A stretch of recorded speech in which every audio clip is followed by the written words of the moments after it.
आज जो हम पढ़ने वाले हैं वो भारत की जो नदियां, हमारा जो सीरीज चल रहा था उसमें हम सिंधु नदी तंत्र को हमने पढ़ लिया है और आज जो हम पढ़ेंगे वो ब्रह्मपुत्र नदी तंत्र के बारे में पढ़ने वाले हैं। तो चलिए स्टार्ट कर लेते हैं ब्रह्मपुत्र नदी तंत्र को।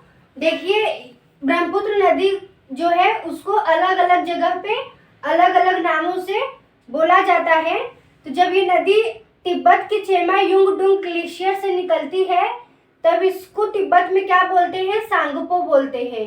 क्या बोलते हैं तिब्बत में? इसको सांगपो बोलते हैं। और ये किस ग्लेशियर से निकलती है? चेमा-युंगडुंग ग्लेशियर से निकलती है। देखिए, तिब्बत का जो मानसरोवर झील है वहां से 3 नदियों का उद्गम होता है। एक जो हमने पढ़ा था सिंधु नदी का उद्गम भी तिब्बत के मानसरोवर से होता है, एक सतलज और एक ब्रह्मपुत्र।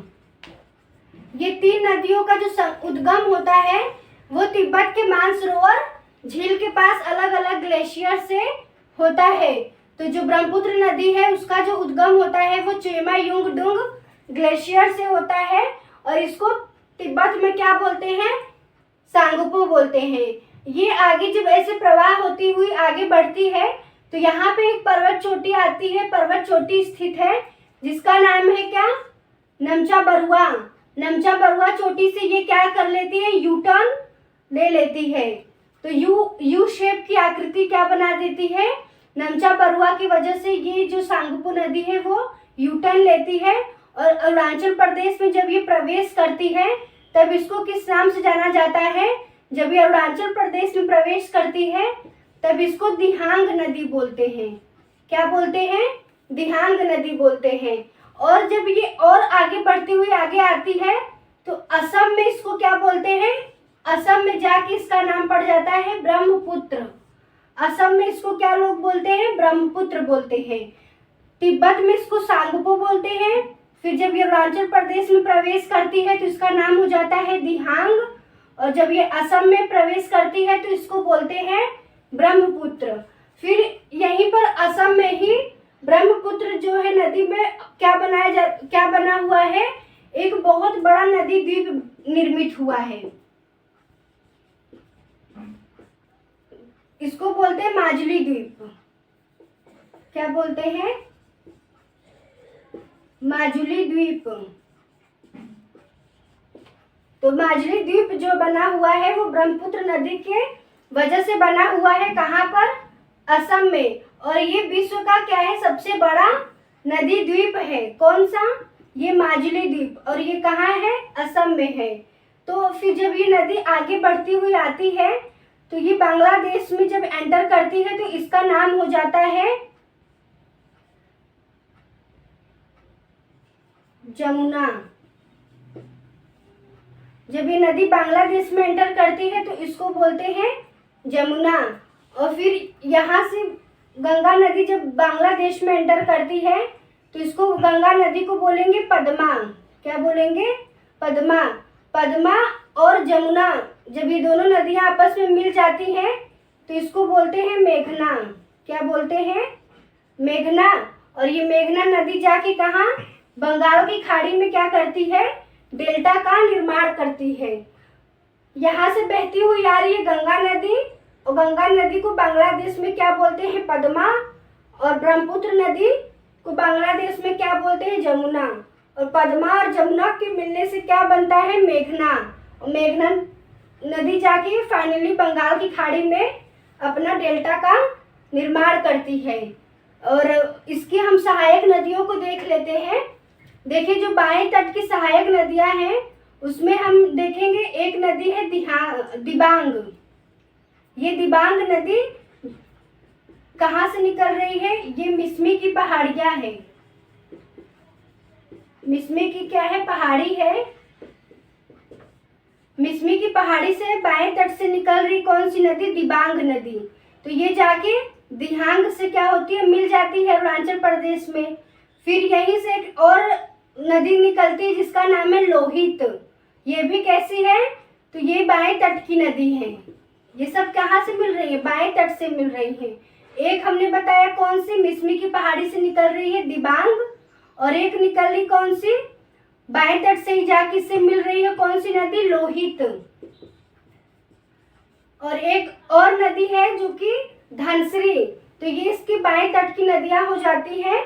और एक सिक्किम से नदी निकलती है जिसका नाम है तीस्ता।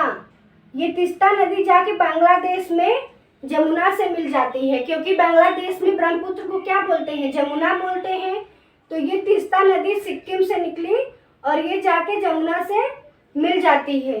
और आपसे एक क्वेश्चन ये बनता है एग्जाम में कि तीस्ता नदी जो जल विवाद है वो किन किन देशों के बीच में है, तो ये सिक्किम और बांग्लादेश, सिक्किम और बांग्लादेश के बीच में, सिक्किम प्लस बांग्लादेश के बीच में क्या है, तीस्ता नदी जल विवाद। तीस्ता नदी जो जल विवाद है वो सिक्किम और बांग्लादेश के बीच में है। फिर यही भूटान के पास से दो नदी और निकलती है, एक संकोश और एक मानस। संकोश और मानस इसके क्या हो जाती है, दाएं तट की सहायक नदी हो जाती है ब्रह्मपुत्र की। अभी हम इसको डिटेल में पढ़ेंगे, ये हम बस मैप से पढ़ रहे हैं कि भूटान से दो नदियां निकली, एक तो हो गई संकोश और एक मानस। ये इसके दाएं तट की सहायक नदी हो जाती है। और बाएं तट से दिबांग और लोहित नदी और धनश्री। और सिक्किम से कौन सी नदी निकलती है, तीस्ता नदी, और ये जाके बांग्लादेश में जमुना से मिल जाती है। और तीस्ता नदी जल विवाद सिक्किम और बांग्लादेश के बीच में है। ब्रह्मपुत्र नदी का जो उद्गम होता है वो चेमायुंगडुंग ग्लेशियर से होता है। और ये ग्लेशियर है कहाँ, तिब्बत में मानसरोवर झील के पास। और ब्रह्मपुत्र नदी की कुल लंबाई 2900 किलोमीटर है। और भारत में अगर बात करें तो कहीं कहीं आपको 900 किलोमीटर भी दिया हुआ है और कहीं कहीं 916 किलोमीटर। तो अगर ऑप्शन के हिसाब से आप टिक करिएगा, अगर 900 दिया रहेगा और 916 नहीं रहेगा ऑप्शन में तो 900 टिक कर देना। और अगर 916 दिया हुआ है और ये ऑप्शन दोनों एक साथ ऑप्शन नहीं दिखेगा, दो में से एक ही ऑप्शन दिखेगा, तो 2900 किलोमीटर टोटल लंबाई हो जाती है। भारत में बात करेगा तो 916 हो जाती है। और ब्रह्मपुत्र नदी को अलग अलग जगहों पर अलग अलग नाम से पुकारा जाता है, तो उसके अलग अलग नाम देख लेते हैं। तिब्बत में इसको बोलते हैं सांगपो, अरुणाचल प्रदेश में दिहांग, असम की बात करें तो वहाँ पर ब्रह्मपुत्र बोलते हैं, और बांग्लादेश में इसको जमुना के नाम से पुकारा जाता है। अब दाएं तट की नदियों की बात करें, जो दाएं तट से ब्रह्मपुत्र की सहायक नदी आके मिलती है उसमें सुबनसिरी हो जाती है, मानस और संकोश जो कि ये भूटान से निकलती है, ये दो नदियां मानस और संकोश, और तीस्ता जो है वो सिक्किम से निकलती है। ये क्या हो जाती है, दाएं तट की सहायक नदी हो जाती है किसकी, ब्रह्मपुत्र की। बात करेंगे तीस्ता नदी जल विवाद, ये भारत और बांग्लादेश के बीच है, भारत और बांग्लादेश के बीच, भारत और बांग्लादेश के बीच है।